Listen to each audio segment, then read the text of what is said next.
Welcome. I'm so glad you're all here to learn about bryophytes and lichens. It's an exciting subject and lots of interest. So I want to talk about our speaker. Dr. Fred Rhoades grew up in upstate New York and did graduate studies in both mycology and lichenology at Oregon State University and the University of Oregon in the 70s.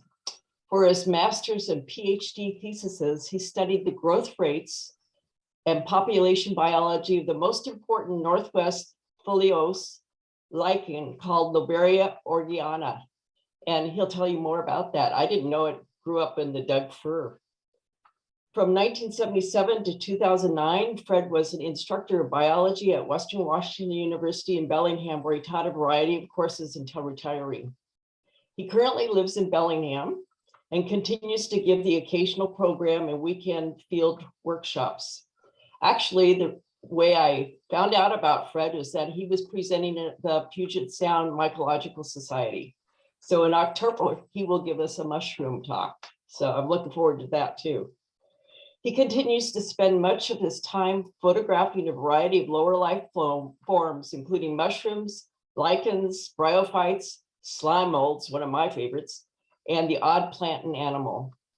So, Dr. Fred Rhoades, welcome.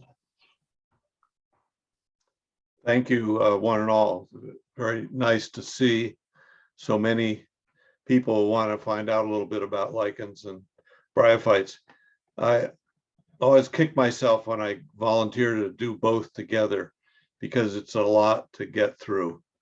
I have a lot of slides and we'll get right into it. You can see the general outline here. I'll talk a little bit about the lichens and their biology and the bryophytes and their biology, what they're doing out in the world around us, what we do with them. And throughout all of it, I'll be introducing you to some of our species. There are a lot of species of lichens and bryophytes, and there's no way one could cover them all. I sort of limited my look at the west side here, which I'm most familiar with. The end I'll survey just a few things from a few habitats. One thing I should say is we're getting more and more good resources for learning and identifying these things. Here's some of them, and we'll provide a link to a resource list that you can download from the Washington Native Plant Society site. That'll be somewhere. I'm not sure where that's going to be, but it has all these and other things, a few internet resources as well. A hand lens, as all of us Washington Native Plant Society members know, is a requirement for looking at things, and particularly with both these groups, a hand lens is 10 power or maybe slightly greater is a necessity. I won't go through all the resources I've listed here. I should say two things, I guess, about them. There's a new book by McCune and Hutton on mosses of Western Oregon and Washington, which is very nicely illustrated, goes through a lot of what I'm going to talk about for the bryophytes, at least the moss part of it. Also, these resources that Trevor Goward was involved in are nice, available resources that you can download for free. Illustrated keys to the lichens of British Columbia, both one for foliose and squamulose, and the one underneath here is fruticose. They're working on something for crustose, but that's another matter. Anyway, let's start by looking at the lichens. And I should point out to you that I came into the bryophytes second-handedly. I knew some of them from the work we were doing down in Oregon when I was a graduate student.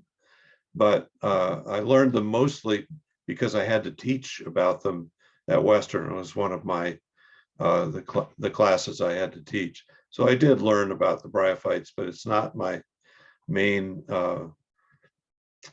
knowledge base. And I may be a little shaky on some of my names on those. Anyway, let's talk about the lichens. Lichens are a symbiotic union of several things. We call the fungus in a lichen the mycobiont. It makes the form of the lichen, which we call a thallus. And this form exists as a separate thing, almost a separate organism. But when you look inside, there are these other partners. There are one or more photosynthetic partners, the photobionts. There are likely other organisms as well. I'll talk a little bit about one recent discovery a little later. Anyway, the thalli form a definite thing you can see, and they do very well in wet and dry environments. We kind of arbitrarily, at least at the beginning, divide them up into those that are leaf-like, the foliose lichens, those that are just paint smears on a rock or bark, the crustose, and shrubby or dangling strands. Those are fruticose lichens. Everything you see on this alder bark is a lichen. The individuals, I guess you might say, kind of wall themselves off with these little exclusion lines. Though they live with the bryophytes, they are not bryophytes. Lichens are fungi that are lichenized. Now, exactly what the lichen relationship is probably varies from species to species. Often it could be regarded as mutualistic. Some folks regard it as a kind of controlled parasitism of the fungus upon the algae. We'll talk more about these in a bit. Lichens are named by international agreement by the fungus name. Many of the, I would say most of the lichens are ascomycota, related to morels and cup fungi. There are a few basidio lichens. This is Lichenomphalia umbellifera is extremely common. You'll find it just beginning to fruit now and into the spring. Then it has kind of a secondary fruiting where the mushrooms come out in the fall. It's a very beautiful thing. The thallus of the lichen is this green scum here. It's really a crustose lichen, if you want to categorize it. There are probably as many as 8 evolutionary lines in the fungi that became lichenized. It's really a way of life, not a taxonomic category. The fungi and lichens are always lichenized. That is, you don't find them free living. And sexual reproduction is common. You can see there are quite a number in our area. This is for the whole of the Northwest, both the east and west side of the mountains. The photobionts are either green algae or blue-green bacteria. They have names as well, but those names don't count. People talk about the photobiont being such and such. Some live free as well as in lichens. Others are only in lichens. Sexual reproduction hasn't been found in the algae, or hasn't been observed in the photobionts in lichens. The Here's a cross-section of a foliose lichen, common one, Parmelia sulcata. And when you section a lichen, you see it's constructed largely of the fungal part, the mycobiont. Here is the upper surface. They call it the cortex, the kind of a spongy open area called the medulla. And there, in this species, there's also a lower cortex, which looks like this, but you don't see it. The green algae are nestled in a layer right below the upper surface, very closely connected to the hyphae. Sexual reproduction.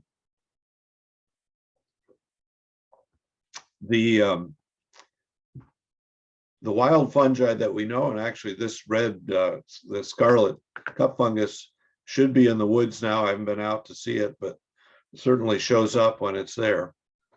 This is a free-living ascomycote. The body of this is rotting this twig. If we were to look at these apothecia, these fruiting bodies, what you would see is a whole lot of asci. And in reproduction of the fungi, they send up a fruiting body which lasts perhaps a week or two, sometimes longer in some of the groups, and produces spores right away in great mass, and then the fruiting body decays away. In the lichens, the fruiting bodies are long-lived. They may last weeks, months, even over a year. And if you look inside the, in this case, this apothecium, you see just a few of the spore-producing cells, the asci, not many at any one. And you know, like this one is young yet, hasn't really formed the spores. This one has the spores. So in lichens, sexual reproduction is taking place all the time whenever conditions are right for spore release. There are a lot of different groups that, as I say, are form lichens or are lichenized. Here are fruiting bodies of just a few of them. I won't belabor this, but there's some really interesting looking structures. Let's talk about asexual reproduction. Now here's a nuthatch walking around on some, well, a couple of species of Parmelia. I don't know which one, sulcata and hygrophila here, but I don't know which is which. It's on the magnolia in the back of our house here. What are they doing there? Well, they're reproducing asexually mostly. Rarely do you see apothecia on this species of Parmelia. Here's a close-up of Parmelia sulcata. You see the upper surface, the lower surface has these root-like, they're called rhizomes. But what we're focusing on here is the asexual reproduction. These are structures called ceridia. And when we look even closer, you can begin to see the ceridia, the powder that's in these little grooves here. And if you look even closer, this is a different species, but this is essentially what one of these little granules looks like, is a bunch of the mycobiont wrapped around its phycobiont or its photobiont. And that's enough to start the lichen as a whole. So you can imagine, I mean, with a mutualism of two organisms or more, having asexual reproduction that includes both is extremely useful.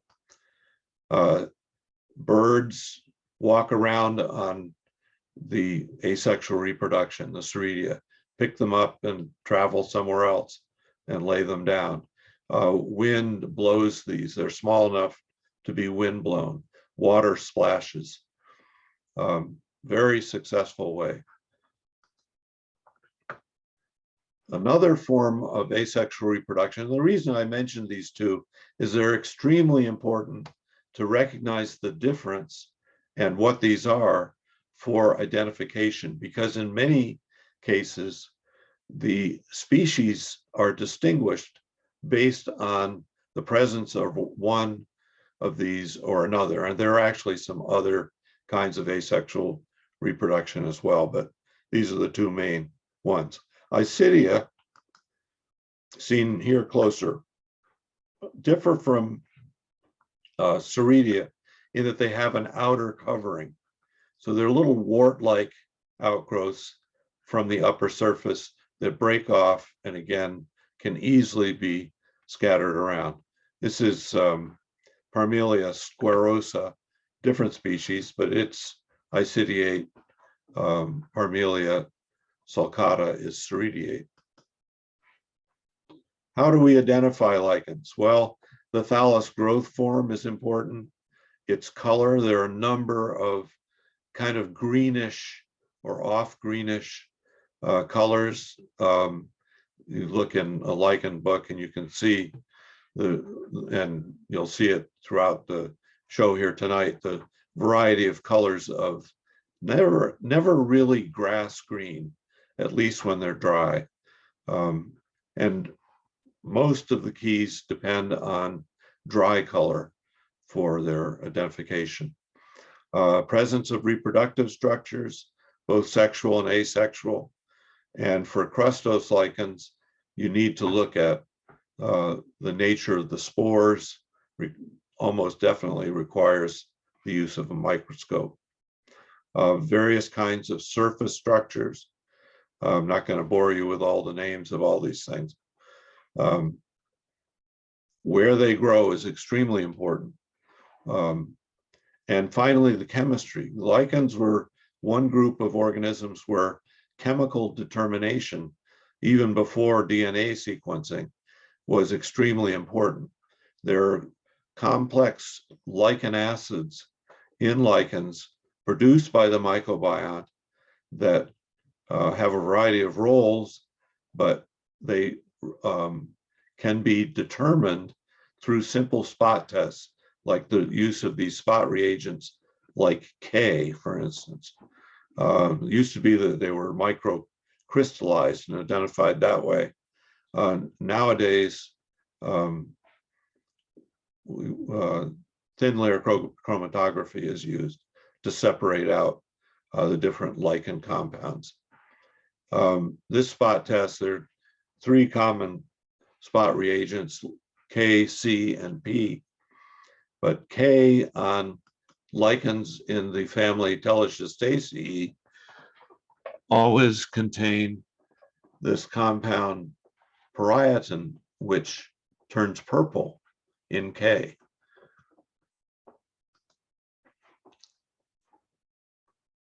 So, as I said, lichens are determined by dry color. Here's lungwort, one of our large foliose lichens that you can see in the woods as long as the air is clear around here in Western Washington. Here it is a little larger magnification, but wet, and you can see the difference in color. So dry colors are important. The Lobaria pulmonaria and some other lichens have both a green photobiont, which you can see as the green layer right here, and a blue-green photobiont in special structures called cephalodia that are buried in the thallus. Because of the blue-greens, these fix nitrogen. I'll talk about that later. A couple of oddities that you might run across. Here's a situation where you've got one photobiont shared by two lichens. Physia here, Physia tenella, and Polycoliona polycarpa here. And literally, the Polycoliona is stealing the photobiont. They use the same photobiont.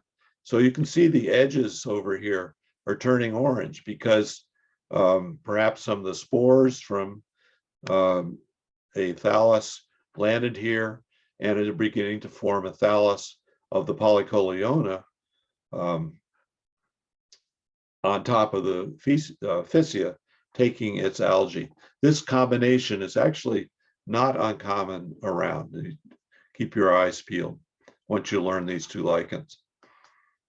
Here's a kind of the opposite odd situation. This is two lichens formed with the same mycobiont. This doesn't happen very often.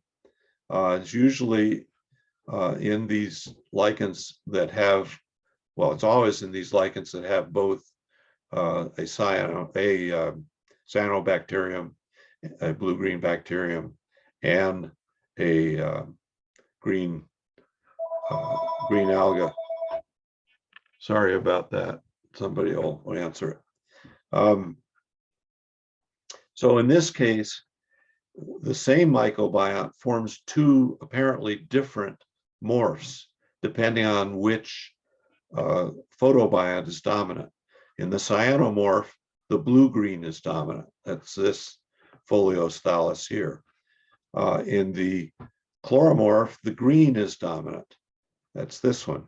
This is the Peltigera britannica is a common foliose lichen, particularly in the bulbs and things.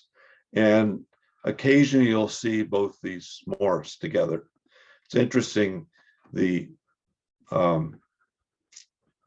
chloromorph produces these little cephalodia with the blue-green on the surface, and the cyanomorph produces these little green scales, not quite so many as the freckles on the more normal form of Peltigera britannica.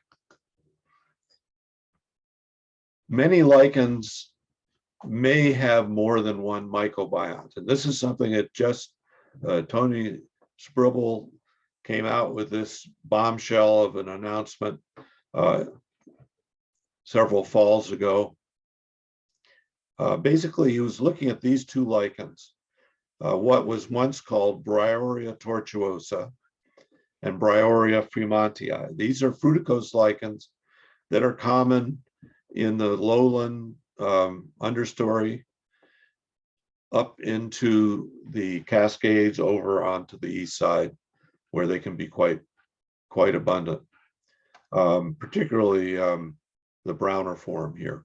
Well, when he was looking at the DNA, he discovered there was another fungus, and it depended on how much of that fungus. This is a yeast in the Scyphobasidiales, a fungus that grows as single cells, and there was more of that in Bryoria tortuosa than in fremontii, but otherwise the mycobiont is exactly the same. If you look at its sequence, these two forms of what is now known as Bryoria fremontii differ in the amount of this secondary mycobiont. Now, I haven't heard the latest. The idea was that people are going to start looking for these yeasts in a great many lichens to see how common this secondary organism was. And I haven't heard what the results of those studies are. Maybe someone can clue me in. I'm including this as kind of a general discussion about the problems that we're all having with names, to kind of illustrate it in a clever way, I must say, but don't get too confused with this. Over here is a cladogram that Arup and others put together with lichens in the Telesia Stacy, this group that turns purple with K. Now, traditionally, the Telesia Stacy had three, and kind of ignore looking at this for the time being. We'll look at it a little more detail in a second. Traditionally, there were three genera in the Teleschistaceae: Xanthoria, which was foliose; Caloplaca, which was crustose. And the difference between foliose and crustose, technically speaking, is that the crustose lichens lack a lower cortex. They have just an upper surface, and they're basically cemented to their substrate. There's also fruticose genus, Teleschistes. We don't have any Teleschistes this far north. They're down in California. So they looked at, they sequenced the DNA, and they discovered, here's where so Xanthoria polycarpa shows up over in this area in the cladogram. So does Xanthoria candelaria. Xanthoria paratina is up here in this little block. Now we start looking at the crustose lichens. Caloplaca californica, they didn't include it in the things they looked at, but it would sequence out down here. But Caloplaca holocarpa sequences here. Litericola here. Marina up here. Luteominia up here. Verriculifera up here, and Rosei up here. So what does this all mean? You can't, these are things that are totally unrelated if they don't share a common ancestor. And the common ancestors are back here. So these people formulated a lot of new genera. And here's how these all line up now. We have one Xanthoria, Xanthoria paratina. It's becoming extremely common. It's not a native. It's an introduced species which has become extremely common up and down the West Coast now. Polycoliona includes both fruticose and foliose species. Flavoplaca is a new genus that includes this one, but this is Luteominia here. Athalia has very little visible thallus. That's where it gets its name here. And there are some Caloplacas, but they're restricted way down here, far away from all these others. I think that is quite amazing. Well, that's all I have to say in general about lichens. And I was going to stop here and see if there are any questions about what I've said about lichens. We'll turn to the bryophytes next. Okay. I see some questions in the chat. Can our scientific instruments see if the hyphae have multiple mating types, or do all hyphae look the same to our instruments? I'm wondering if sex is happening with no sexual organs, hyphae bumping into hyphae with different mating types in a 1-inch little world, sort of like mushrooms and mycelium underground. And well, the above questions is for the thallus part of lichen only. Yeah, if you look at a thallus, all the hyphae are basically the same mating type. I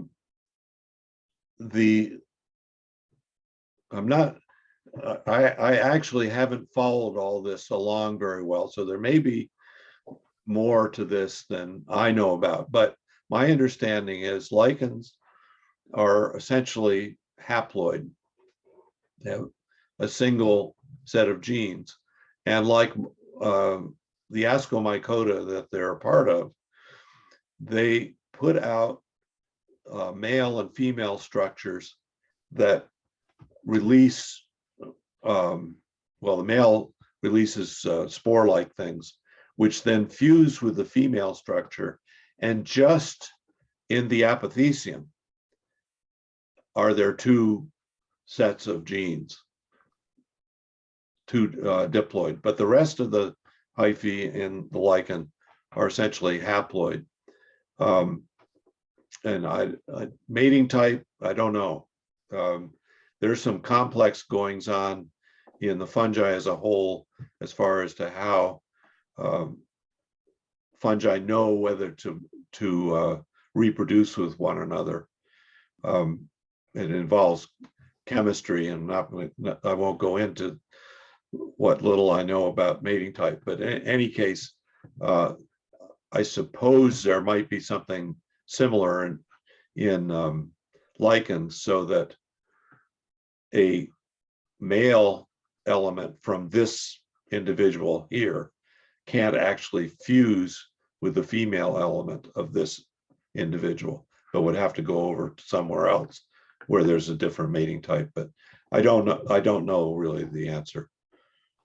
Another question is, why are lichens found profusely on some tree species and not at all on others? A lot of it has to do with the nature of the bark. And I mean, people do wonder, are those lichens hurting my trees? Well, they're usually just operating in the space that they can find on that tree. If the bark, for instance, madrone, does not have lichens, because the bark peels off the madrone very rapidly, faster than the lichens can grow. Ponderosa pine, you don't see a whole lot of lichens on the lower trunks of ponderosa pine for the same reason. The bark peels off. Up on the younger twigs, that's where you're more likely to find it, because the bark is less peely there. There may be some chemical reasons as well, but I think it's largely physical. Another question is, what would you say are some of the lichens most associated with old growth forest ecosystems?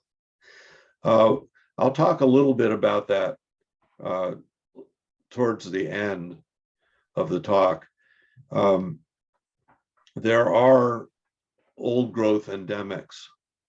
Lobaria oregana really is restricted to old forests, the one that I studied, but there are others similar to that. A lot of the cyanolichens in the Lobariaceae. Okay, just one more so we can keep on going. Conventional wisdom is that lichens serve as canaries in the coal mine per the reaction to air pollution. Is this true? If so, what is the difference in appearance between a healthy and a non-thriving lichen?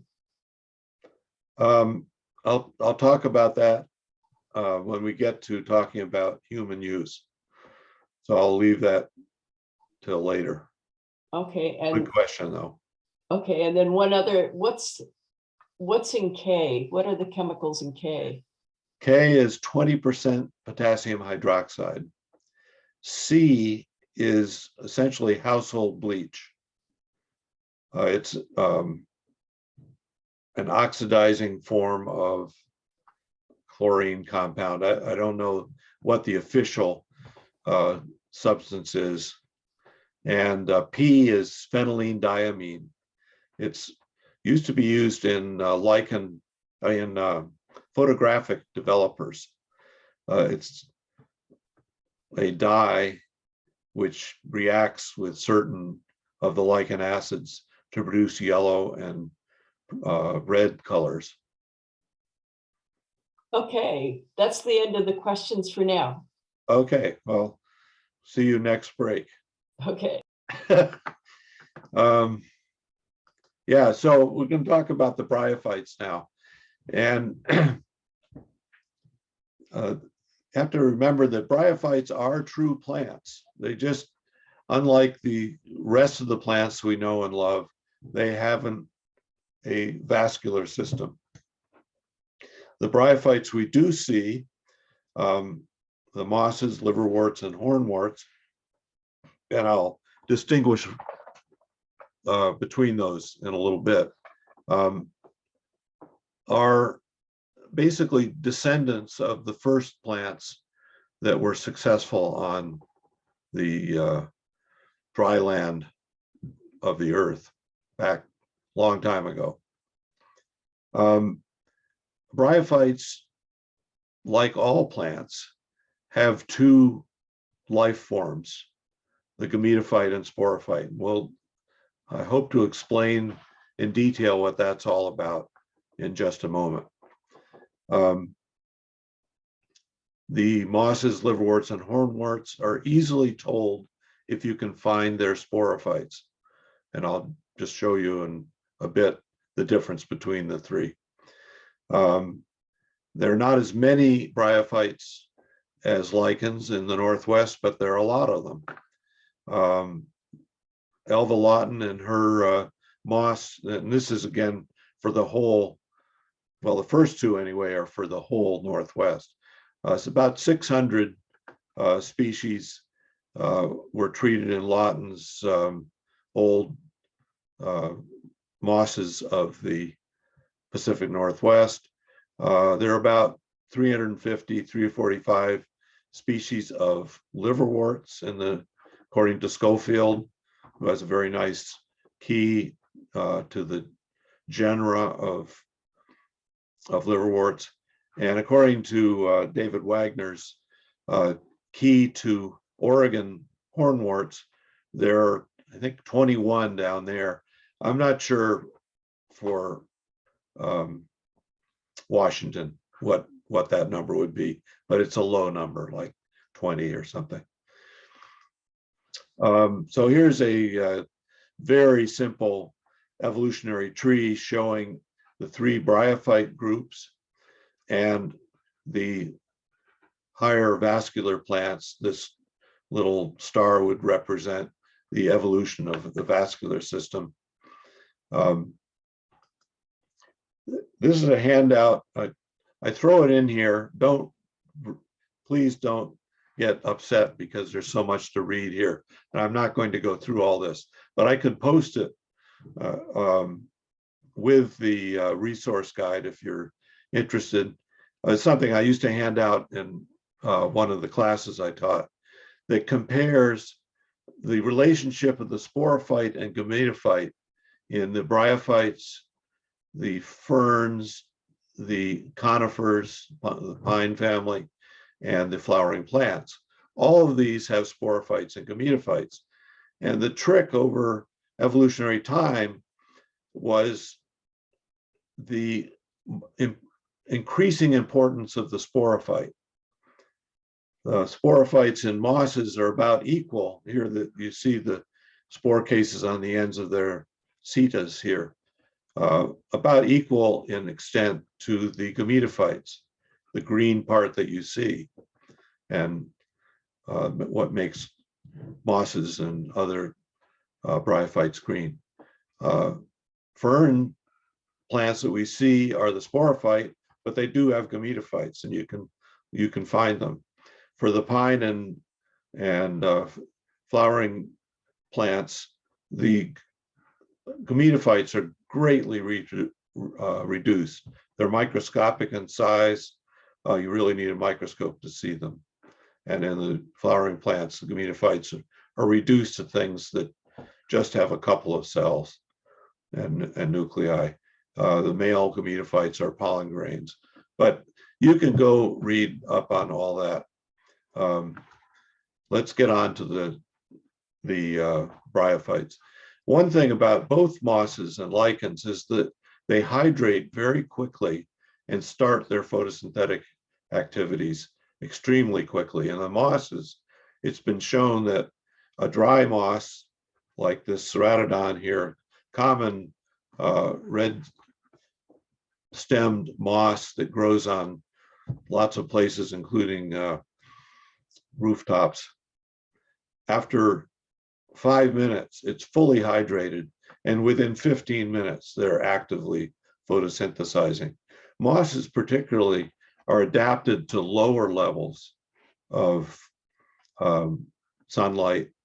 If there are higher levels, they have to be a lot, there's a lot they have to do to avoid the heat. The life cycle. So here, let's talk about the bryophyte life cycle with this moss. Rhizonium glabrescens, a common species of moss that grows on the tops of stumps and logs in our area. I'll go through this rather quickly. If somebody's really interested, they can look at the video and stop it and look a little bit more. So if we look at this plant here, we'll see this green part is the gametophyte, and the part with the capsule, the spore-producing sporophyte, is on top. Now, how are all these related through a life cycle? Well, we're going to start over here with the mature sporangium releasing its spores. Notice that I've color-coded things here. So anything that's gametophyte is haploid, has one set of genes and is blue. Anything that's sporophyte has the brown color and is diploid. The spores are haploid. They germinate into an alga-like business called the protonema, which spreads out. This is a situation where a spore is colonizing a new surface, say. This also would happen anywhere, but you wouldn't see it so tidily in a forest duff, for instance. Anyway, the protonema spreads out much like a film of green algae, and you may have seen this occurring in greenhouses. The protonema then gives rise to the leafy gametophyte. In the case of Rhizonium, there are two different kinds. There are male gametophytes and there are female gametophytes. In the top of the females are produced eggs. Keep in mind, these are all haploid, so the single set of genes, the eggs are just divided off. They're like any other cell in here as far as their genes. The males produce sperm, likewise in the tops, in these structures here called antheridia. Fertilization takes place when a sperm, which are flagellated cells, swim down the neck and into and fertilize the egg in the archegonium. That then becomes the first cell of the sporophyte, the zygote of the sporophyte. The sporophyte develops over here. So it starts out as a small plant, really protected by the archegonium, and the archegonium grows up with it. But eventually, the seta, which is the stem part of the sporophyte, pushes the archegonium up, and the rest of the sporophyte develops, as you see here. Now, the interesting thing is, and one of the reasons why I go through this, aside from trying to distinguish gametophyte and sporophyte, is that the leftover archegonium stays protecting the sporangium as a flap of tissue called the calyptra.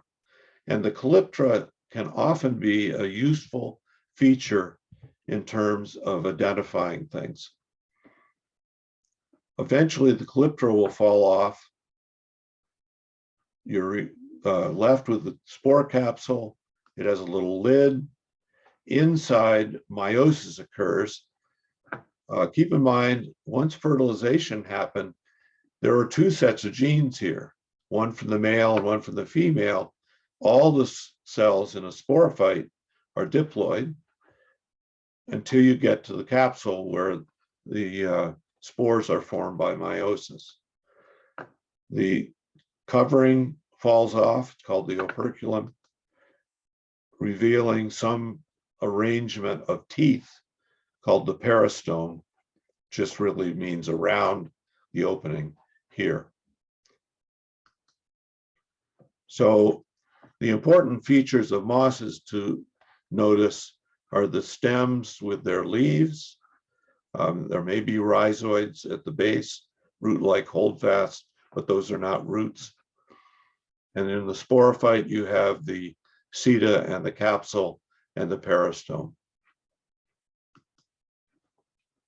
Here are some actual pictures of rhizonium. Rhizonium leaves and moss leaves in general are useful tools in identifying the genus and then species. And when you do moss identification, you do a lot of work with a microscope. You need to make thin sections through leaves so that you get a section like this. Now, rhizonium is a bit unusual in that it has a swelling of several cells thick on the margin, but also the central midrib here, which is kind of a supporting element. The rest of the leaf is one cell thick, as you can see. But often you need to verify a lot of these features by thin sections. Here is a male rhizonium plant. Here are the Antheridia,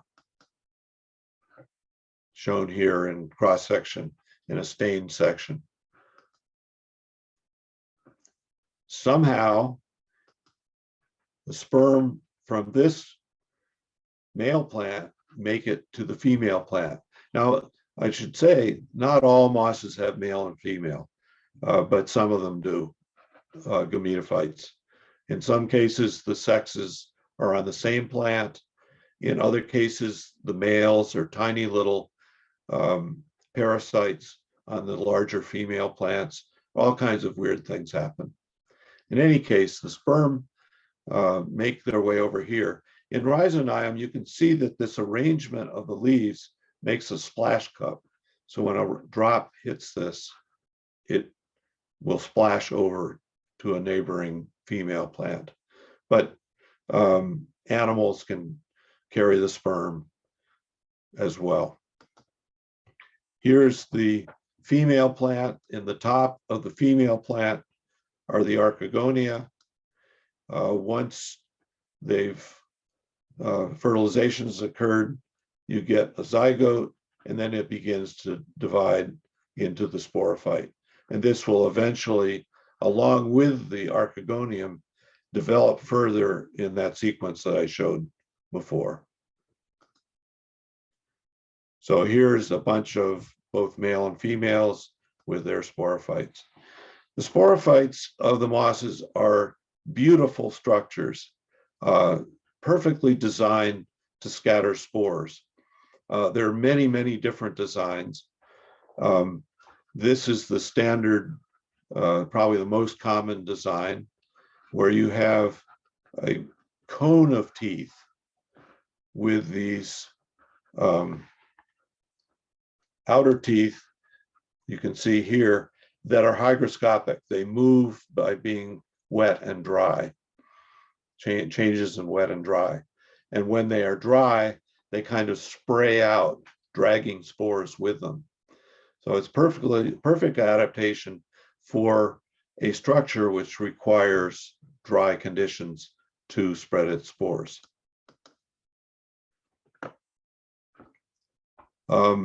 To identify mosses, one needs to take into account habitats, whether they are creeping or upright, branching patterns, if they're creeping, and also if they're upright. A lot depends on leaf morphology, and particularly in the keys to gametophytes. Most people like keys that key out the gametophytes because the sporophytes aren't always there. But the sporophytes are actually often what give the names to lichens, the nature of the sporophyte. Here's just a variety of growth forms, leaf shapes, and so on, and a variety of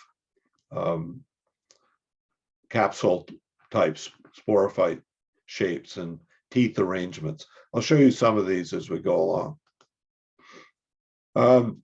Enough on the mosses. That's mostly what you will at least start out being interested in looking at. But there are these other groups, the liverworts, and there are two types of liverworts.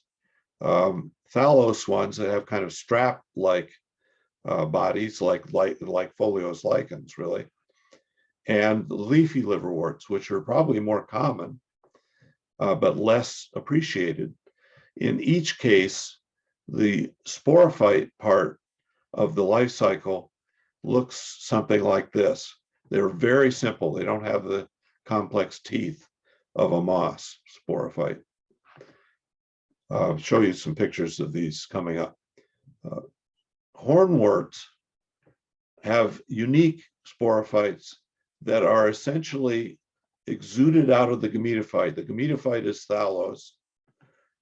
These are small. I didn't put a scale here, but a centimeter or so across. And the sporophyte, essentially the archegonium, would be down in there. And the sporophyte, when it develops, it maintains a meristem, so it continues to grow out and mature from the top down. So the oldest part of the sporophyte is here. It splits into two valves, releases the spores, but all along here is spore formation over time. It's a beautiful place. I wonder why people don't use it more, except that hornworts are hard to find, to show the process of meiosis, because you have meiosis going on, tetrads, 4 spores, and then the spores released up here. Here's the thallose liverwort, marcancha, polymorpha. This can sometimes be regarded as a weed in gardens, but I kind of like it in my garden. It's thallose. It has two kinds of thalli, female and male. Show you those close up in a second. These are males. Both early on form these gemmy cups, which are splash cups with little wart-like clone, sort of like isidia in a sense, in them. So here's the female branch. This is actually all gametophyte. The sporophytes occur underneath here. They're not in this picture. Over here are the females and some more gemmy cups, these asexual reproductive structures. The sperm are produced in antheridia in the tops of these and splash over to the waiting females and the archegonia in them. Leafy liverworts. This particular liverwort, Lofoclia cuspadada, is a leafy liverwort, beautiful thing under the hand lens. They very often are very reptilian, I think. Leaves are very often laid out in 2 rows. There's also another leafy liverwort here, Lepidosia reptans. But we'll focus on the Lofoclia. As soon as it begins warming up, I wouldn't be surprised even right now. If you go out for a walk, you'll find logs with little, what appear to be rice noodles all over them. These are the sporophytes of Lofoclia, and it happens early in the spring.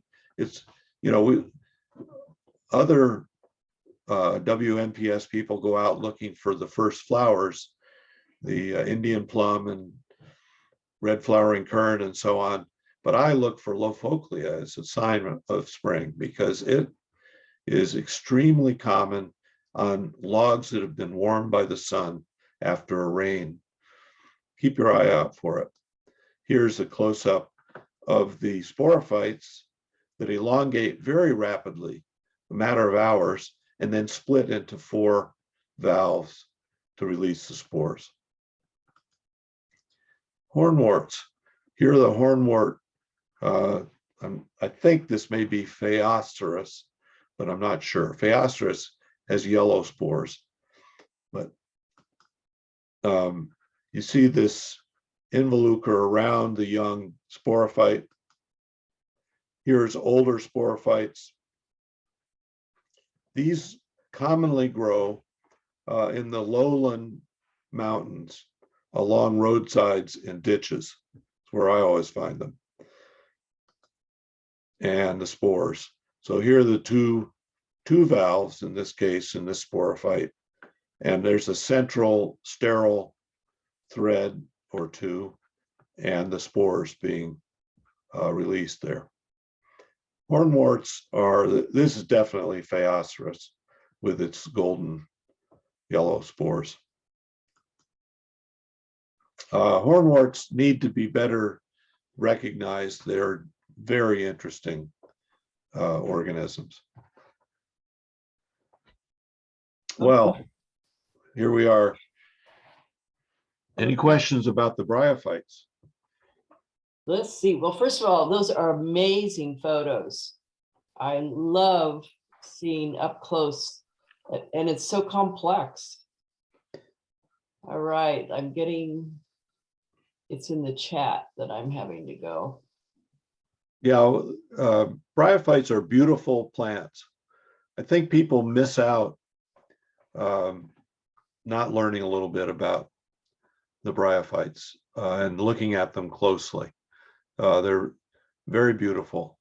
What do you love most about bryophytes, and anything that irks or vexes you about bryos? Well, it takes a lot of time, and as time has gone along, I've left my interest in bryophytes behind me, I'm afraid. I mean, I enjoyed them at the level that I'm giving this talk, but unfortunately, I can't remember all the names anymore. And besides, the names are changing. But so the name changing is a vexation in all these groups. It does take constant work with the microscope. Once you recognize different species and have validated it with the microscopic work, you can learn to recognize different species macroscopically. Some are impossible to do so, but most good biologists can recognize species on site, but it takes a lot of work, a lot of microscopy, and a lot of dedication. Another question, are all parts of the sporophyte diploid? Oops, it just jumped on me. Yes, all. Or only the spores contained within the capsule? Yes. Everything's diploid, and it's grown up from that fertilized egg. And the sporophyte, I didn't mention this, but the sporophytes are essentially parasites on the female gametophyte, but they are also green. They have chlorophyll, and they do feed themselves somewhat, but they are kind of dependent on the female gametophyte. Have you found hornworts in the Bellingham area? Not in the direct Bellingham area, but out along Mount Baker Highway. And can we make a lichen moss liverwort garden from what we collect? Yes, but I'll mention that a little bit more coming up. Right. And so let me just, how long does a bryophyte live? Forever. No, literally some bryophytes, and I'll show you Kinbergia oregana later, and some other creeping mosses literally live forever. They keep extending out up over the litter fall that fills the forest floor with dead needles and leaves, but they continue to grow on top of it. And so they can be hundreds of years old, some of these mosses that we run across in old forests. They've lost all contact with their former selves.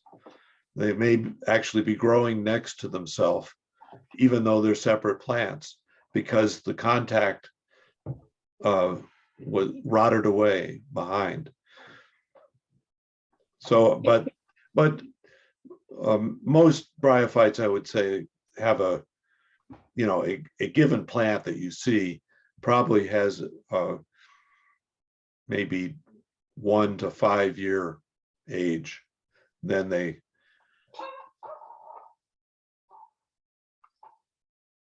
go on.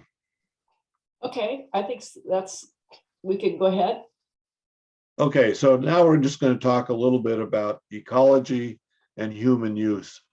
One thing that people always point out about lichens, and to a lesser extent bryophytes, their role in soil formation. Well, really, it's the lichen that grow directly on rock begin the physical breakdown of rock in an area, say a glacial moraine, which is exposed rock, gravel, and so on. But on the rock surface itself, there's a physical breakdown. It's not really a chemical breakdown. The lichen acids, they are acidic compounds, but they're not strong enough acids to etch rock. It's more of the fungal hyphae getting down into the rock and exposing it, letting water get in there, and loosening up the rock surface. So it's physical. So then once there's a bit of water holding capacity on the surface of the rock, the other, well, here we see some cladonia, squamules, and a number of different mosses can come in, and they don't have roots, but they can anchor their rhizoids enough to hold on to the rock surface now that it's been loosened up. Both the lichens and the mosses then begin to trap soil particles. As the wind blows over, litter falls and decomposition occurs. You build up a soil, and eventually there's enough soil that herb seedlings can put down real roots, and you have higher plants. But primary succession on a rock surface is a long-term process, tens and to 100 years to get a decent soil. Those lichens, which have blue-green bacteria as one of the photobionts, or the only photobiont in the case of this Peltigera canina, they can fix atmospheric nitrogen. 80% of the atmosphere is nitrogen gas, N2. It's totally unreactive unless you have the nitrogenase enzyme, which allows nitrogen to be split and formed into organic form, into amino acid form. And that's what the process of nitrogen fixation is. So those lichens, which are capable of fixing nitrogen, can be important sources of nitrogen in environments. And I'll talk a little bit about my own sort of dabbling in that down in Oregon when I was a graduate student a little later. Some lichens are eaten by animals, but not much. Most of the stuff in lichen is not particularly nutritive. You can see a comparison of foraging materials here. There's carbohydrate, but this carbohydrate is in the form of chitin. There is some cellulose and some other non-chitinous carbohydrates, but a lot of this is inedible. But it does form something that can be form some bulk, provides a little bit of protein. and a little bit of fat, as do this other lichen, these other two lichens, to provide overwintering browse for certain animals. So it basically holds their weight or lets them lose weight less fast during the times when other food is not available. Some slugs eat, particularly the algal part. You can see here in the top of a thallus of Lobaria oregana, the slugs have scratched off the upper surface and are literally grazing on the algae. Same thing happened here on an Ochroletia, a crustose lichen on alder bark. The slug, if you see this kind of appearance, it's slug grazing on algae. A few birds use bryophytes and lichens as parts of their nests. Can be very comfortable in there, I would think. There are a group of lower animals, the tardigrades. Count yourself as lucky if you've ever seen one of these, but they're very easy to see. They're common inhabitants in lichens and mosses.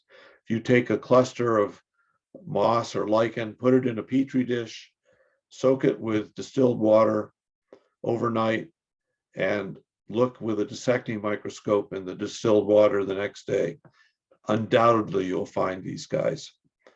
This one was the water bears, the tardigrades, isolated from a moss, and this one was from a lichen.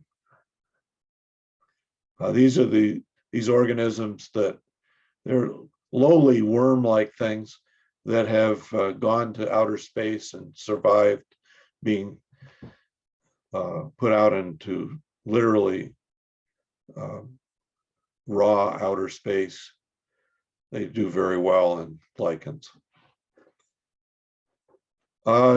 Humans have used lichens as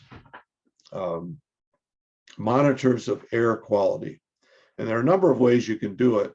One of the earliest systems was to use a species inventory system where you would rate different lichens as to the amount of pollution they would withstand, and then go into areas and rate the air quality according to how many of the most sensitive ones were missing. This was the earliest form of this was done in England and Scotland in the 70s. They worked this up as a school children's exercise and developed this map, which shows the heavily polluted areas. These are the areas that had the fewest species. And the areas out here, these are the areas that have Lobaria pulmonaria and other very sensitive species. I should say one thing before I leave that. Another thing you can do with lichens, because they're like sponges and they soak up pollutants, you can monitor the amounts of pollutant in the most resistant species. So for instance, Parmelia sulcata is quite resistant to air pollution. So you can measure the amounts of heavy metals in Parmelia sulcata, and it's directly related to the amount in the air around. So they're just sitting there waiting to be analyzed, some of these more resistant ones. Many of the lichen compounds are also dyes that will color fabric. And the beauty of lichen dyes is that they stick by themselves. They don't require heavy metal mordants to stick to the yarn. Some lichens, when fermented, produce beautiful shades of magenta. a color that was extremely hard to come by, and thus became associated with royalty. So the royal purples, many of them, there's some insects that also give purple dyes, but many of them are due to lichen compounds.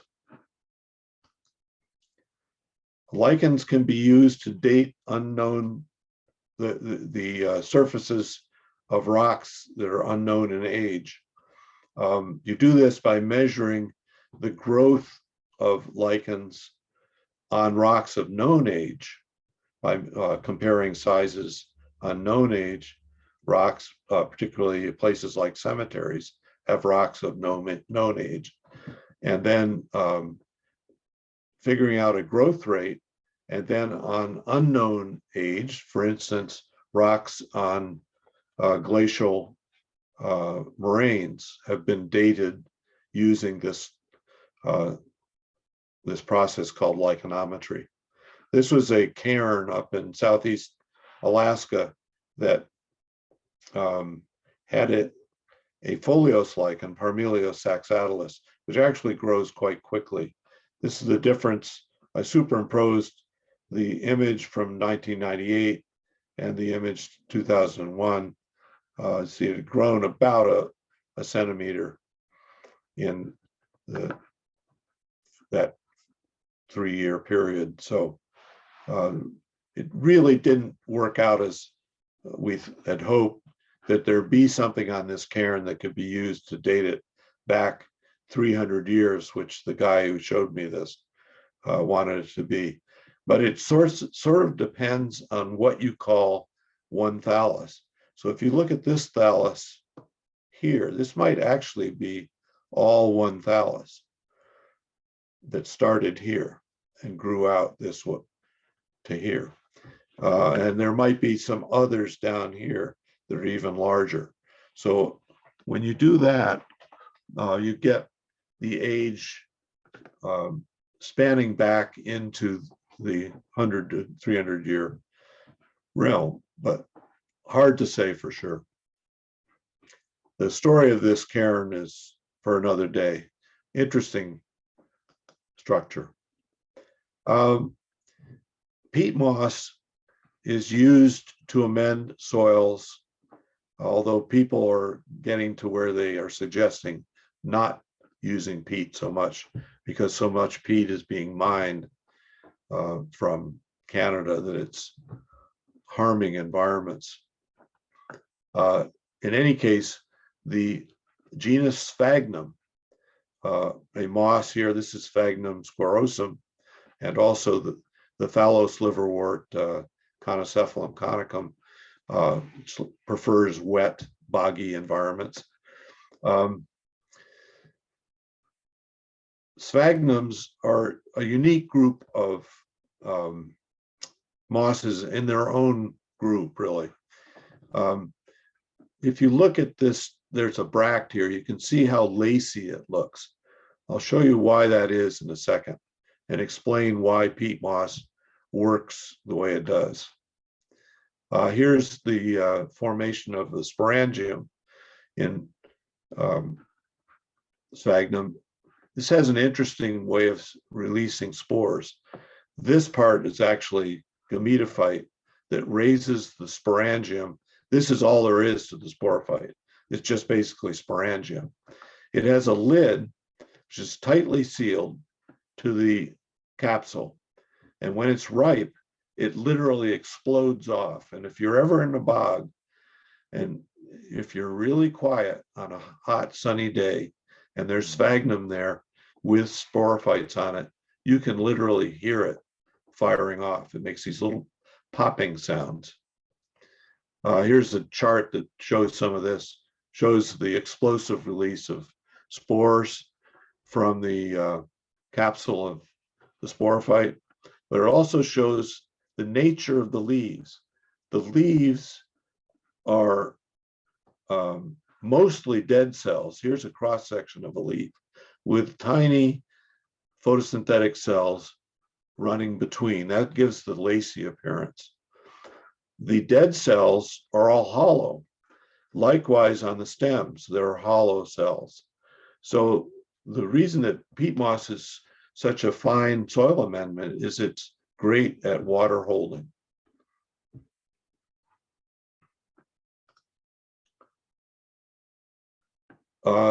That leads us to the one other mention of a human use, and that is in gardening. Most gardeners don't relish the mosses and liverworts. If anything, they think they're weeds. However, a good Japanese garden shows what can be done. And the thing about gardening with, and the same could be said with lichens, they can be a very attractive amendment to a garden. But you have to know that you can't just bring in any old moss and put it any old place. They have to be the right moss for the right habitat. And the best thing around here is to just let your habitats develop the moss or liverwort or lichen and leave them there. Like I say, weeds, or like we all say, weeds are in the eye of the beholder. But I think bryophytes, particularly in the Northwest garden, are an important element. And that is the end of this section. And the final section will be just reviewing a few more species. But are there any questions about ecology or human use? I don't see any questions. Okay. So I'll just go through these rather quickly to end up, because I know the hour is getting late. A few additional species in places that you may or may not appreciate as places to look for lichens and mosses. There are quite a number of marine lichens. There's one marine moss, I don't have a picture of it, that would be found in the upper intertidal or above intertidal. This is a picture by Richard Droker, me, and Walt Lockwood examining the lichens on Lummi Island, or just off of Lummi Island. This shows, well, shows one thing very nicely in this picture of Richard's. The banding of color that you see is due entirely to lichens. So we'd have down here the barnacle area, but then you have an area that's dominated by things in the old genus Varicaria, which had now been separated out into a number of genera. They're dark parathecial lichens in a different group of fungi than most other lichens. And then up above that, the orange Caloplaca area, where there's both Caloplacas and Xanthorias in the old sense of that term, but now lots of different new genera in the Tellischia Stacy. So down in the barnacle area, you wouldn't think that barnacles would be a place where there are lichens, but there is a lichen, and there are actually several different species, but this is probably the most common one. It's called Colimopsidium foveolatum, a mouthful. It's a parathecial lichen. The little black dots here are the fruiting structures embedded in the shell of the barnacle. The thallus is actually embedded in it as well. This is a true lichen, believe it or not. And if you start looking at barnacles, pretty much they all have it on them. Here's what's now known as Hydropunctaria moria. It also has parathecia, these little warts here. And a species that used to be Caloplaca, but now Polycoliona luteominia, very common Polycoliona in the orange region. You see that same banding here over on Lopez. Up above the marine water, there's a lot, particularly in these bald areas, which are really beautiful areas to study lichens in. You can look at, if you can get a hand on that guide that the Washington Native Plant Society printed from me on the lichens of South Lopez. You get an introduction to all the rich diversity there, to over 200 species. Anyway, things like this crustose species, which has these little powdery, this is in a different, another group of ascomycote fungi, the Caliciales, have these powdery apothecia called Masidia. This is on the rare and endangered lichen list. It's actually fairly common in the right habitat.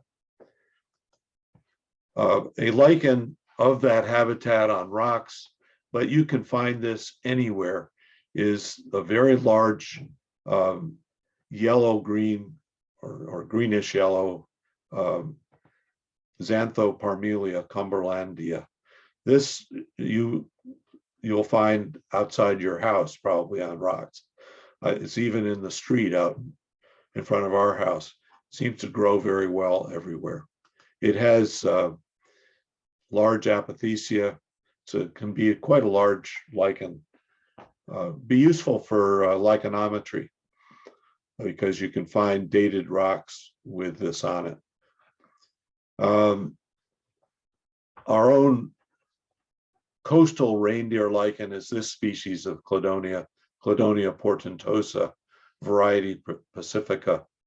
There are a lot of these highly branched Cladonias in the lichen balds, maybe 3 or 4 different species. Here's 2 of them shown close up, arbuscula over here and portentosa here. They're beautiful lichens, particularly close up. Away from the salt water, but up here in Washington, usually associated with saltwater spray, is the fishnet lichen, Ramalina manzesii. Beautiful thing that starts as very tiny lobes, and that gets, these lobes elongate and become very long branches that then have lobes on them. Gets all tangled up. You'll find that around, again, associated with salt water here. Further south, it grows inland, but not so much here. Nebula cephalota, another fruticose lichen that is on the rare and endangered lichen list with DNR in Washington State, but can be found in regions close to salt water around in the islands in the Salish Sea. As far as bryophytes go, this is one of our more common dryland mosses. You will see this in many different places, even up into the alpine. And it's polytrichum. Polytrichum refers to the calyptra, which is made of many hairs, many hairs. These capsules are unique. The teeth are here connected to a drum-like membrane, which moves in and out, and there are gaps between the teeth, so it functions like a little salt shaker. When it's dry, the teeth kind of arch out and open up the spaces between them. Don't have a better picture of that. One thing I did want to show you about polytrichum and some of the relatives in that family of mosses is the leaves. Notice here, this looks like a fairly complex leaf. If we section it here, this is what it looks like.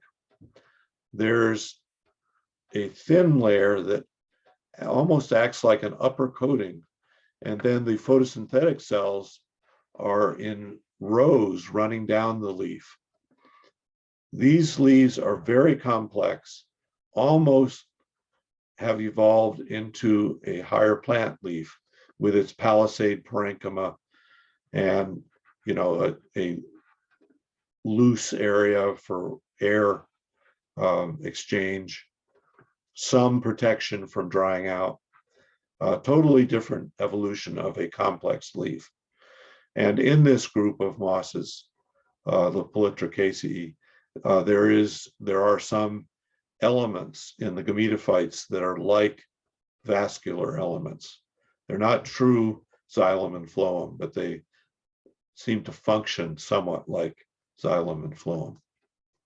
Another moss in that habitat that's showing another feature that dry habitat mosses often have hair points.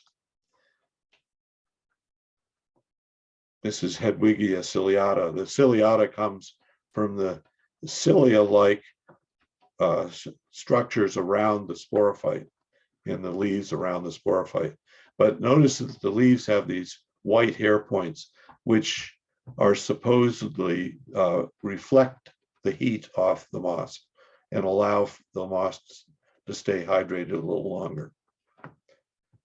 In our mixed woodland, there are rich mosses. This is where you might spend most of your time wandering around. I'm going to go through this very quickly because we're working late here. Plasmatia glauca, the most common foliose lichen in Western Washington here. It's isidiate, but it varies a lot, so you can often find them without isidia at all. Parmelia sulcata. There are lots of cladonias. Cladonia is the genus. You saw the highly branched ones, but many of them aren't branched so much. They have a dual thallus of upright fruticose portions and scaly basal portion. This is Cladonia chlorophaea, a very common ceridiate species. Here's another ceridiate species, transcendens, doesn't have cups, but has the red apothecia. It's very pretty at the bases of trees usually. Up in the tree branches, there are two lichens that are easily confused with one another. The staghorn lichen, Evernia prunastri. It also is used in potpourris and the perfume industry because one of its acids, prunastric acid, makes a nice mordant for perfume molecules. So it's often gathered and the prunastric acid is extracted and used in the perfume industry, particularly in Europe, I think. But very similar in appearance is what has become known as the dotted line, Ramalina farinacea, another fruticose lichen in this habitat. And finally, in this habitat, these fruticose lichens in the genus Usnea. Usnea, there are a number of species. Identifying species of Usnea is somewhat difficult, but if you pull the lichen, this fruticose lichen apart, and you find the resistant central cord like you see here, that's an Usnea. There are a lot of them. Trevor Goward's keys to British Columbia have very nice keys to Usnea to allow you to sort out the different ones. This used to be Usnea longissima. It's now got a new name, or horrible name. I don't even know how to pronounce that. Dolichousnea longissima. This is found in riparian habitats along stream sides, around bogs and things. It is endangered in Europe and on many endangered lists in this country, but it can be very dominant in its proper habitat. Bryophytes in the lowland forests, probably the dominant species is this common name for this is diaper moss, Isothecium stoloniferum. It is very soft. Apparently was used to line diapers at some point. It's, I would say, should be, at least for Western Washington, the state moss, because it is so evocative of our rainforest environments. It forms two growth forms, kind of a fluffy form on the tops of branches, and then a more drooping, elongate, stoloniferous form draping down. And it has beautiful little capsules, if you look at it closely, with the arrangement of teeth, as I mentioned earlier. In this environment, an extremely common leafy liverwort is Parella navicularis. It comes in two flavors. It's one of these bryophytes that has male gametophytes. This is a male gametophyte. The antheridia are formed in these little branches. And female gametophytes. Here are the sporophytes of this leafy liverwort. Very, very common on trees in the understory in our mixed woods. Another leafy liverwort, I just throw this in, it's with the moss hypnum, which is common. It has kind of a bluish tinge, Calipogia. And that's because it has these blue fat storage bodies in the cells. Very interesting. Deeper conifer woods are full of mosses, not so many lichens down low. The lichens are up in the canopy. And I won't say a whole lot about all these. One genus, just to point out many, is one of the feather mosses, Kinbergia oregana. Here are the sporophytes. You can see the calyptra very nicely here. This is called Oregon beaked moss commonly because of its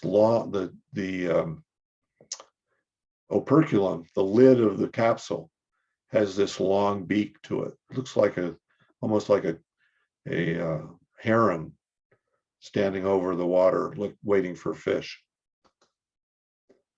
Beautiful heart-shaped leaves with a strong midrib. If you find any lichen on the forest floor, it's likely to be a peltigera.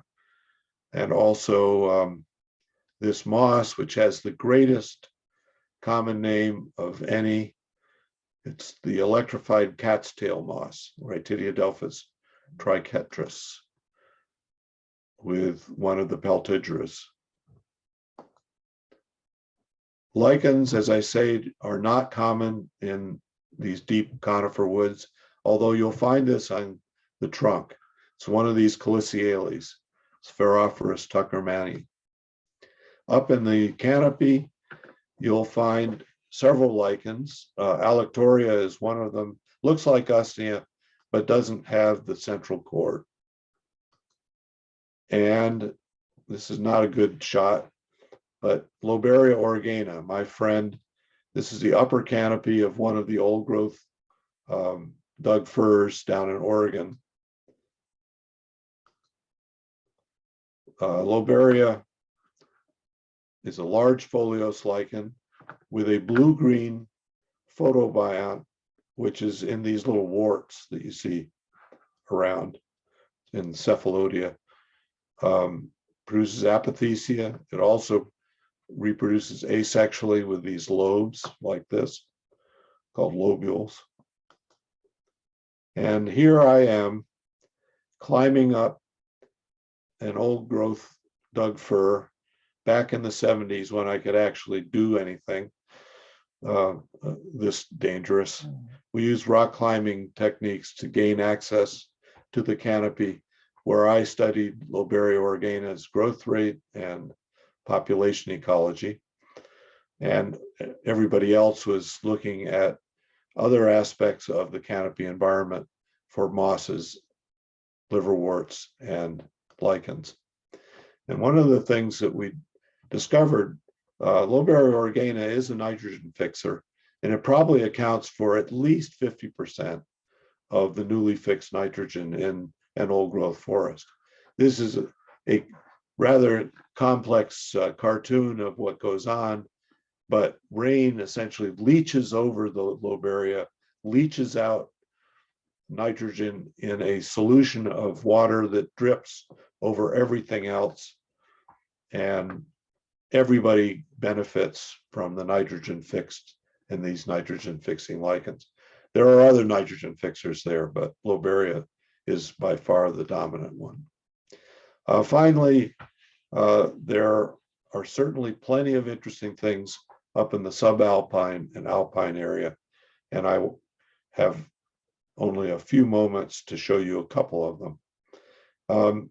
This is up on the ridge below the Slate Peak fire tower there. If you look in this, so this is an extremely exposed ridge, but this is true in general of the subalpine everywhere in Oregon. If you look in this area of these trees, you will see this lichen. This is another one that's on the endangered list, but in its habitat, it's quite common. And it's another thing, it's a foliose lichen in the Caliciales. It has these little powdery mesidia. A very interesting little lichen found in windswept trees at the tree line, high elevation. A moss that you might find in exposed elevations, this little black patch. It's a lousy picture of mine, of a species of Andrea. Andrea produces very dark, almost black mosses that creep along the surfaces of rocks. And it has a unique sporophyte. It opens in 4 valves, very much like a Chinese lantern. And the spores are spread. So that's a different group altogether. It's in like the sphagnums, in its own group of mosses. Here's another moss at high elevation, another polytrichum. This one has hair points, polytrichum pileferum, and you can see the complex leaf here. And finally, this is the last slide. The lichen Solarina crocea. If you are so lucky to see this, it is around. Keep your eyes peeled for orange things in the alpine heather meadow type environment. And believe it or not, that's Polytrichum juniperinum there, and Polytrichum pileferum down here.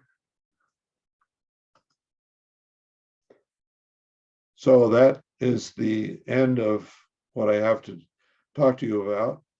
I told you there was a lot. And Well, I appreciate those of you who have stuck with me. Fred, amazing. I had no idea the complexity underneath my feet, or as I walk. And I want to appreciate all the information and your beautiful photography.